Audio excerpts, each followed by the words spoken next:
A gente já vinha comentando aqui em algum programa passado que aquele cenário de uma volta de conversa de recessão, o pessoal começou a trazer de novo, mas aparentemente não era o cenário base, né? Eu ainda acho que hoje não é o cenário base de muitos investidores da recessão dos Estados Unidos. Mas alguns dados recentes da economia americana levantaram um sinal amarelo. Você sabe quando você está no trânsito, tem o sinal verde, amarelo, vermelho, tá daquele amarelo para o vermelho, assim, tipo, não é que está do verde para o amarelo.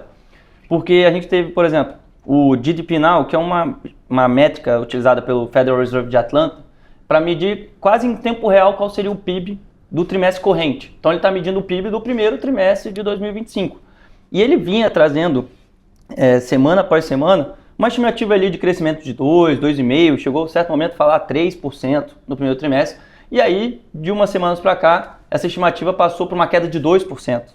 Então, isso de fato gerou uma preocupação dos investidores de que, talvez tenha alguma coisa aí que a gente não estava esperando, ou eu acho que é diferente, né?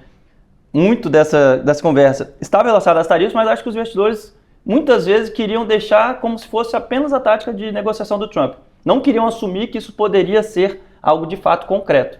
Ele vem, né? Ele vai, anuncia a tarifa no México, Canadá, no dia seguinte ele anuncia que vai atrás, e aí ele vem depois, no dia seguinte, na rede social, e fala assim, olha, mas eu não desisti dessa ideia, não. Então, assim, essa volatilidade de anúncios gera muita incerteza, principalmente no empresário. Pensa, o empresário americano pensando assim, putz, será que vai ter tarifa, não vai ter tarifa? É melhor importar agora? Melhor deixar para importar depois?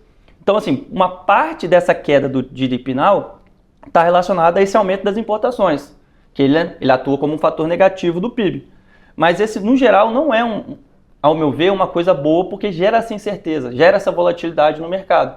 E aí, né, a gente viu na semana passada o SP500 caindo 3%, o Nasdaq também caindo forte nesse começo de março, e hoje também, né, completando essa dose aí de volatilidade, o Nasdaq caindo mais 3%, o S&P chegou a cair 2% no começo do dia. Então, de fato, a gente tem agora essa possibilidade, mas é bom lembrar, né, se a gente for pegar o primeiro governo Trump, se indexar o começo desse governo agora com, né, a performance do S&P no começo do outro governo, você também teve uma alta inicial e uma desvalorização rápida, mas depois o mercado acabou se ajustando e você terminou com uma valorização durante o governo Trump. Mas no final do governo Trump a gente chegou no mercado maior do que inicial. Mas a volatilidade se manteve presente ali, e aí pode até ser, né, para quem não tem posição, pode ser até uma oportunidade de começar a pensar aí a aumentar, né, ou ter algo em ativos dolarizados, porque eu ainda acho que a economia americana tende a ser uma economia no relativo talvez melhor do que os pares, ou em linha com seus pares. Então tem que ver aí, né, se a pessoa já tinha alguma coisa, se ele tinha pouca posição, mas estava pensando em aumentar, talvez seja uma oportunidade. Esses momentos de volatilidade criam essa abertura, né, em alguns casos.